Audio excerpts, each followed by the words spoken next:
सिर्फ इसी को दे देना है आपको प्लांट में। उसके बाद तुलसी जी और जो नीम करी है दोनों ही बहुत ही अच्छे से ग्रो करेंगे। तो कौन सी वो खाद है और किस तरीके से इसे प्लांट में देना है वो सभी आज मैं आपको वीडियो में बताने वाली हूँ। तो चलिए फिर वीडियो को स्टार्ट करते हैं। हेलो एवरीवन, कैसे हैं आप सब लोग। लव फॉर गार्डनिंग में आप लोगों का बहुत बहुत स्वागत है। तो जो तुलसी जी का और जो नीम करी का प्लांट होता है ये दोनों ही सिर्फ लीव ग्रो करते हैं, इसमें कोई फ्लावर वगैरह या फ्रूट नहीं आता है, इसलिए दोनों की जो केयर है वो सेम ही होती है। आप देखिए ये भी गर्मी में ही ग्रो होता है और इसको भी विंटर पसंद नहीं होती है, और सेम तुलसी जी का भी होता है। तुलसी जी भी विंटर में अपनी ग्रोथ एकदम स्टॉप कर देती हैं और वो भी डोरमेंसी पीरियड में चली जाती हैं। इन दोनों ही प्लांट को सनलाइट चाहिए होती है, लेकिन जैसे जब गर्मी बहुत तेज़ हो जाती है तो फिर आप 12-1 बजे के बाद की जो तेज़ धूप होती है इससे बचा सकते हैं। ऐसे ही मीठी नीम का भी प्लांट होता है। मीठी नीम को भी आप 4 से 5 घंटे की सनलाइट दे देंगे तो ये बहुत ही अच्छे से ग्रो करेगा। हालांकि जो मेरा प्लांट है वो फुल सनलाइट में रहता है, क्योंकि मेरे पास नहीं उस तरीके का स्पेस है और ये काफ़ी बड़ा हो गया है तो मैं इसको अंदर भी नहीं रख सकती हूँ। और केयर में जो सबसे ज़रूरी चीज़ होती है वो होता है कटिंग प्रूनिंग। तो जैसे ये देखिए आप तुलसी जी की सीड मैंने ग्रो की थी और ये तुलसी जी अपने आप ही सीड गिराती रहती हैं और फिर वो नीचे से बेबी प्लांट्स निकलते रहते हैं। तो हमें क्या करना है कि जैसे ही प्लांट थोड़ा सा बड़ा हो बस हमें उसकी प्रूनिंग कर देनी है। तो प्रूनिंग करने से क्या होता है कि मल्टीपल ब्रांचेस आते हैं। आप देखिए ये छोटा सा ही प्लांट है और एक ये वाला भी प्लांट है और देखिए इन सब में कितने सारे मल्टीपल ब्रांचेस आए हुए हैं। साथ ही साथ जब ये सीड ग्रो करते हैं तो आपको सीड देखिए अगर आप कितना भी बचाएंगे ना तो भी सीड थोड़े बहुत गिर के और बेबी प्लांट्स आ जाते हैं। तो आप ये ना सोचिए कि आपको और प्लांट चाहिए तो आप सीड ग्रो होने दे, क्योंकि हम कितनी भी कटिंग प्रूनिंग कर दें कोई ना कोई सीड हमसे रह ही जाता है और प्लांट्स अपने आप ही तुलसी जी के ग्रो हो जाते हैं। तो अगर आप इस सीड को ज़्यादा दिनों तक ग्रो करने देंगे ना तो फिर तुलसी जी के पत्ते बहुत छोटे हो जाते हैं और साथ ही साथ उनकी ग्रोथ स्टॉप हो जाती है, उतने अच्छे से नहीं हो पाती है, जबकि ये टाइम है उनके ग्रो करने का। सेम सिचुएशन नीम के करी के प्लांट की भी होती है। इसमें भी यहाँ पे टिप पे ना छोटे छोटे सी निम्बोलियाँ आ जाती हैं, जैसे नीम में आती है ना सेम इसमें भी करी प्लांट में भी आती हैं। और अगर आपने उन्हें नहीं हटाया तो फिर वो सीड मैच्योर होना शुरू कर देगा, प्लांट अपनी ग्रोथ रोक के और सारी एनर्जी सीड को दे देगा ताकि वो अच्छे से डेवलप हो पाए। ऐसे में फिर जो बूशी चाहिए नीम का करी या फिर तुलसी जी, वो बूशी हमें नहीं मिल पाएगा। लीव्स के जो साइज होते हैं वो भी छोटे हो जाएंगे, न्यू ग्रोथ नहीं हो पाएगी। तो इसीलिए कटिंग प्रूनिंग समय समय पर ज़रूर करते रहें और सीड्स वगैरह को रिमूव करते रहें टाइम टू टाइम। मैं दोनों ही जो प्लांट हैं उनको ऑर्गेनिक खाद देती हूँ, क्योंकि भाई ये हम अपने खाने में यूज़ करते हैं और जो चीज़ें हम अपने खाने में यूज़ करते हैं उसमें मैं बिल्कुल भी केमिकल यूज़ नहीं करती हूँ। तो जब भी मैं इन्हें खाद देती हूँ, खाद देने से पहले मैं हल्की सी मिट्टी में गुड़ाई ज़रूर कर लेती हूँ। गुड़ाई करने से जो एयर होती है वो थोड़ा जड़ों तक पहुँचती है और जो ऊपरी लेयर होती है उस पर जब हम गुड़ाई करते हैं ना तो जो अगर मिट्टी गीली भी होगी तो वो ड्राई होना शुरू कर देती है।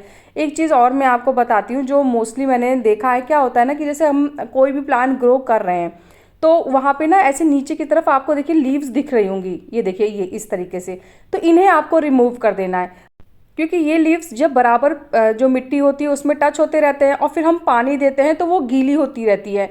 साथ ही साथ बरसात में तो खासकर फंगस लगने का बहुत चांस होता है, पत्ते गलने लगेंगे, स्टेम गलना शुरू कर देगी।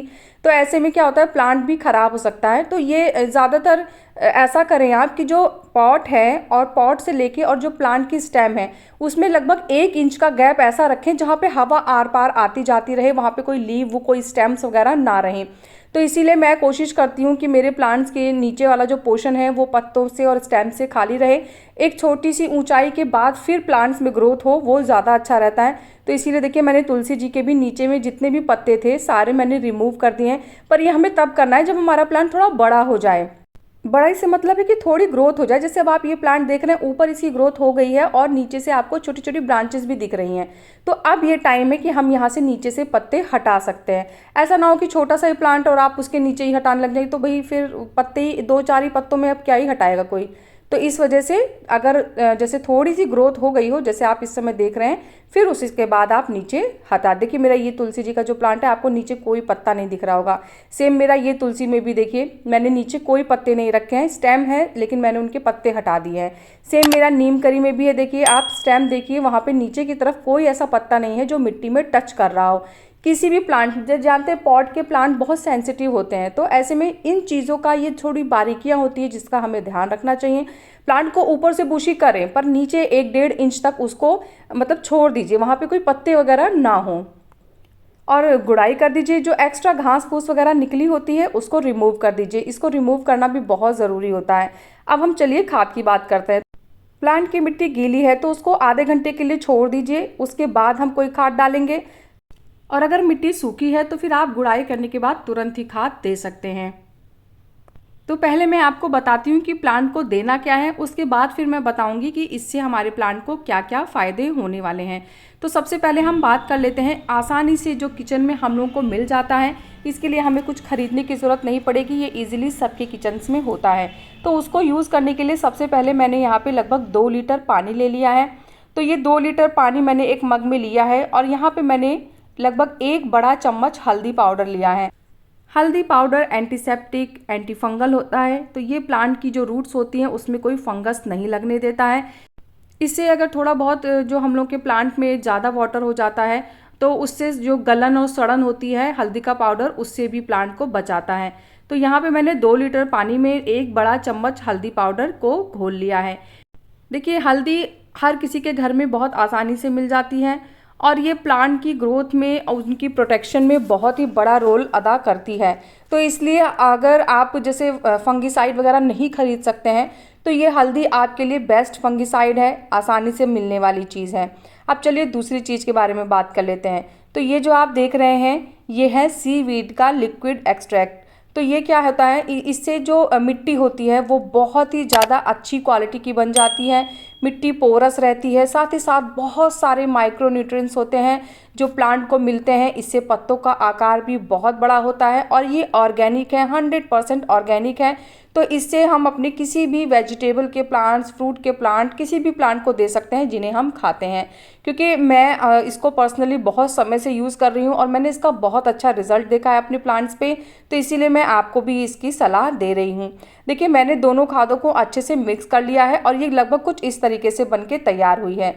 अब आप अपने एक प्लांट में इसे 150 ml तक दे सकते हैं, फिर चाहे वो तुलसी जी का प्लांट हो और फिर चाहे वो नीम करी का प्लांट हो। लेकिन अगर छोटे प्लांट हैं, देखिए जैसे मेरी ये छोटी तुलसी है तो यहाँ पे मैंने आधा आधा गिलास ही दिया है। तो आपको अपने जो प्लांट की या पॉट की साइज़ है उस हिसाब से ये खाद अपने प्लांट को देनी है। महीने में 1 बार आप इस खाद का इस्तेमाल अपने किसी भी प्लांट में कर सकते हैं।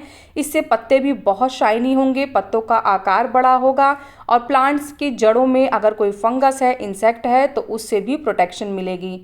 तो सारी डिटेल, सारी जानकारी मैंने बता दी है। उसके बाद भी कोई क्वेश्चन कन्फ्यूज़न होगा तो आप मुझे कमेंट करिएगा। कैसा लगा मेरा आज का ये वीडियो मुझे ज़रूर बताइएगा। अगर आपको वीडियो पसंद आया है तो वीडियो को लाइक करिएगा, चैनल को सब्सक्राइब करिएगा। मिलते हैं फिर नेक्स्ट वीडियो में, तब तक के लिए बाय, टेक केयर।